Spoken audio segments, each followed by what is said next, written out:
జనం సొమ్ముతో బ్రతికే వాళ్ళు నాయకులు, కానీ మనుషుల సేవలో బ్రతికే వాళ్ళు దేవుళ్ళు. అలాంటి గొప్ప దేవుడి లాంటి మనిషి జగదీష్ లాల్ ఆహుజా. మీకు ఈ పేరు చెబితే తెలియకపోవచ్చేమో. లంగర్ బాబా అంటే కొంతమంది గుర్తుపట్టొచ్చు. 2020లో ఈ బాబాకు కేంద్రం పద్మశ్రీ ఇచ్చి సత్కరించింది. ఈయన ఎంత గొప్ప మహాత్ముడంటే పిల్లలకు కూడా ఇవ్వకుండా ఆస్తులను అమ్మి పేదలకు సేవ చేశాడు. అంతటి మహనీయుడు ఈ బాబా. మామూలుగా బాబాలు స్వాములు ఎంతటి దొంగలో చూస్తూ ఉంటాం. బాబా వేషంలో ఉండి ఒకడు తోటి మనిషి గురించి కులం గురించి తక్కువగా మాట్లాడుతాడు. మరొక దొంగ స్వామి ఆచారాలను వెకిలి మాటలతో వేధించి వెధవ అవతారం చూపిస్తాడు. వీళ్ళంతా డబ్బుల కోసమే బ్రతుకుతారు. కానీ లంగర్ బాబా వేరు. ఈయన భారత్ పాకిస్తాన్ విడిపోయినప్పుడు పెషావర్ నుంచి 1947లో భారత్ వచ్చారు. ఇతను ఇక్కడ ఆస్తులు ఉన్న మన దేశానికి వచ్చినప్పుడు రెఫ్యూజీ క్యాంప్ లో అందరి మాదిరిగా బ్రతికాడు. ప్రభుత్వం పెట్టిందే తిన్నారాయన. కానీ ఆ తర్వాత పని కోసం కుటుంబంతో సహా వచ్చి రోడ్ల మీద గడిపారు. అర్ధాకలితో జీవించారు. కానీ జీవితంలో ఇలా బ్రతకొద్దు, మళ్ళీ పెషావర్లో ఎలా బ్రతికానో అలానే నా మాతృదేశంలో కూడా బ్రతకాలనుకున్న బాబా మొదట అరటి పండ్లు అమ్మారు. ఆ తర్వాత కిరాణా షాప్ లో, మిల్లుల్లో పనిచేశారు. చివరకు కష్టపడి పనిచేసి సొంత వ్యాపారం చేసి ఎంతో సంపాదించి పేరు తెచ్చుకున్నారు. అయితే 1956లో చండీగఢ్ వచ్చిన తరువాతే తన దశ మారిందని ఆయన భావించారు. పాకిస్తాన్ నుంచి వచ్చినప్పుడు ఫుట్పాత్ మీద పడుకున్నాను, కానీ చివరకు నాకు ఈ చండీగఢ్ మంచి జీవితాన్ని, కారులో తిరిగేంత డబ్బుని ఇచ్చింది. ఇది నేను సంపాదించిన, నన్ను నా వ్యాపారాన్ని అందించిన ప్రజలకే నా ఆస్తుల ఫలం దక్కాలనుకున్నారు ఆయన. మన దేశంలో పేదవాడికి ప్రభుత్వం సాయం చేసినా అందులో డిగ్నిటీ ఉండదు. కానీ తాను పేదలకు మరింత ఉన్నతంగా సాయం చేయాలి అనుకున్నారు. ఏం చేయాలనే ఆలోచనలో పడ్డారు. ఏది చేసినా ఆకలితో ఉన్న వారి కడుపు నింపాలనేది బాబా మోటో. ఆ సమయంలోనే 2000వ సంవత్సరంలో చండీగఢ్ లోని ప్రఖ్యాత ప్రభుత్వ ఆసుపత్రి post graduate institute of medical education and research PGIMER ముందు పేషెంట్లతో వచ్చిన కుటుంబీకులు ఆకలితో అలమటిస్తున్నారని చూసి ఆవేదన చెందారు. పేద మధ్యతరగతి వారైతేనే ప్రభుత్వ ఆసుపత్రికి వస్తారు. వారికి నిలవడానికి నీడ కూడా ఉండదు. ఆసుపత్రి ముందు రోడ్ల మీద పడుకుంటారు. ఏదో ఒకటి తింటారు. బయటకు వెళ్లి మంచి భోజనం చేయాలంటే చాలా ఖర్చు అవుతుంది. వారికి ఇది అదనపు ఖర్చు. సుదూరం నుంచి వచ్చిన పేషెంట్లతో వచ్చిన కుటుంబీకుల కష్టాలను పేపర్లో చూశారు ఆయన.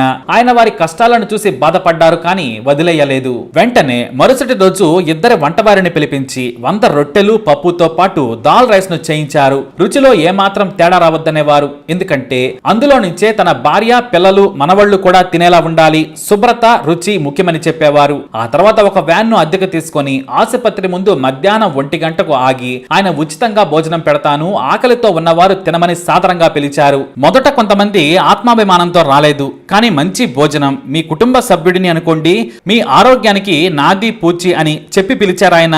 మొదట కొద్దిగా రుచి చూసిన వారికి కన్నీళ్లు వచ్చాయి. తృప్తిగా భోజనం చేసి కళ్లతోనే కృతజ్ఞతలు చెప్పిన వారు కొందరు, కడుపు నింపారని దండం పెట్టిన వారు మరికొందరు. వారి సంతోషం చూసి చల్లగా ఉండని దీవించిన వృద్ధుల మాటలైతే బాబాకు కన్నీళ్లు తెప్పించాయి. ఆ తర్వాత 2 రోజుల పాటు ఆయన మళ్లీ రాలేదు. కొంతమంది వస్తారనుకుని ఎదురు చూశారు. అయితే ఈసారి ప్రత్యేక వాహనంతో పాటు పెద్ద కిచెన్ ను ఏర్పాటు చేయించిన ఆయన 3వ రోజు నుంచి ప్రతి రోజు 100 మందికి సరిపోను భోజనాలు పంపించడం మొదలు పెట్టారు. అలా నెల పాటు పెట్టారు. కానీ నెల తిరిగేసరికి తన చేతిలో డబ్బులు లేవు. దీంతో మెయిన్ రోడ్డుపై ఉన్న పెద్ద భవనాన్ని 1,60,00,000కు ఆ రోజుల్లోనే అమ్మారు. నేడు దాని విలువ కనీసం 100 కోట్లు.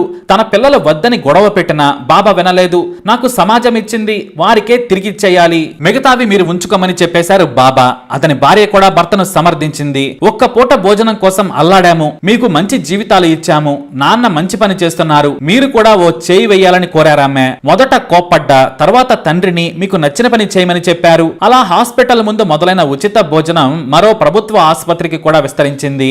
అన్నం తినలేని వారికి, అలాగే రోగులకు డబ్బులు పెట్టి పండ్లు కొనలేని వారికి కూడా ఆపిల్స్ నుంచి అరటి పళ్ళు, బత్తాయిలను కొని ఆయన ఉచితంగా ఇచ్చేవారు. ఆ 1,60,00,000ను బ్యాంకులో వేసి వడ్డీతో కొన్నాళ్ల పాటు భోజనాలు పెట్టారు. కానీ మంచి పేరు రావడంతో ఖర్చులు పెరిగాయి. సామాన్య ఇతర పేదలు కూడా భోజనం సమయానికి వచ్చి అక్కడ తినడం మొదలు పెట్టారు. అయినా సరే ఆకలితో వచ్చి చేయి చాచిన వారిని వెళ్లగొట్టద్దని మరో 2 కోట్ల విలువైన స్థలాన్ని అమ్మారు బాబా. వాటితో 2021 వరకు భోజనాలు పెట్టారు. అంతెందుకు కొడుకులు సంపాదించిన వాటిలో నెలకు కొంత ఇవ్వమని కోరారాయన. బాబా సేవ మీడియాలో రావడంతో కొంతమంది సాయం చేస్తామని ముందుకొచ్చారు. దాంతో మరో 2 ప్రభుత్వ ఆసుపత్రుల ముందు కూడా ఉచితంగా భోజనం పెట్టడం మొదలు పెట్టారు. ఒక క్యాన్సర్ ఆసుపత్రి ముందు పేషెంట్ల బంధువులకు రాత్రి సమయంలో కూడా భోజనాలను పంపించేవారు. అలా ఈ సేవా యజ్ఞం 20 ఏళ్లు సాగింది. ఆయన తన జీవితాన్ని, ఆస్తులను అమ్మి పేదలకు సేవ చేయడంపై చండీగఢ్ మీడియా ఆకాశానికి ఎత్తేసింది. నాయకులు జనం సొమ్ముతో, అవినీతితో ఆస్తులు కొంటున్నారు, కానీ బాబా కష్టపడి సంపాదించిన 70% ఆస్తులను పిల్లలకు కాదని సమాజానికి ఇచ్చారు. ఈయన లక్షల మంది కాదు, కోట్ల మందికి అన్నం పెట్టారంటూ కీర్తించింది. ఆ పేరుతో ఆయనకు కేంద్ర ప్రభుత్వం పద్మశ్రీ ఇచ్చి సత్కరించింది. మంచి వారికే కష్టాలు వస్తాయి, దేవుడిలా పేరు తెచ్చుకుంటే దేవుడికి కూడా కోపం వస్తుందేమో. బాబాకు క్యాన్సర్ వచ్చింది. ఏ క్యాన్సర్ రోగులకైతే ఆయన అన్నం పెట్టి కడుపు నింపారో ఆ జబ్బే వచ్చింది. అయినా సరే తన సేవను ఆపలేదు. నా ప్రాణం పోయే వరకు ఈ యజ్ఞం ఆగదు, నేను లేకున్నా నా పిల్లలైనా కొనసాగిస్తారని చెప్పేవారు ఆయన.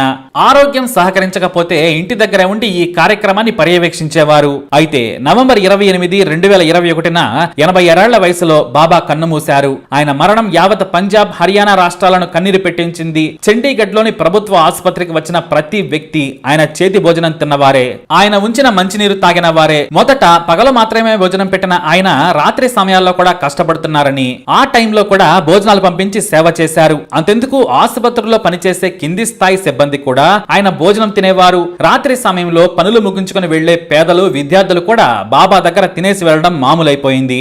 అలా బాబా సేవ చేసి ఈ లోకాన్ని విడిచి వెళ్లిపోయారు. ఎంత సేవ చేసినా ఆయన ఏనాడు అన్నం పెట్టి రాజకీయంగా వాడుకోవాలనుకోలేదు. ఎమ్మెల్యే టికెట్ ఇస్తామని, ఎంపీ టికెట్ ఇస్తామని పార్టీలు ఎన్నోసార్లు ఆహ్వానించాయి. కానీ అన్నం పెట్టి దానిని నేను అవకాశంగా మలుచుకోను, నాకు పేరు గుర్తింపు ఇచ్చారు, అంతకు మించి పేదల ఆశీర్వాదం నాకు డబ్బు కంటే విలువైనదని చెప్పేవారు ఆయన. దట్ ఈస్ లంగర్ బాబా. మరి ఈ బాబాపై మీ అభిప్రాయాన్ని కమెంట్ ద్వారా తెలియజేయండి. అలాగే వీడియోని లైక్ చేయండి, షేర్ చేయండి, మా ఛానల్ని సబ్స్క్రైబ్ చేసుకోండి.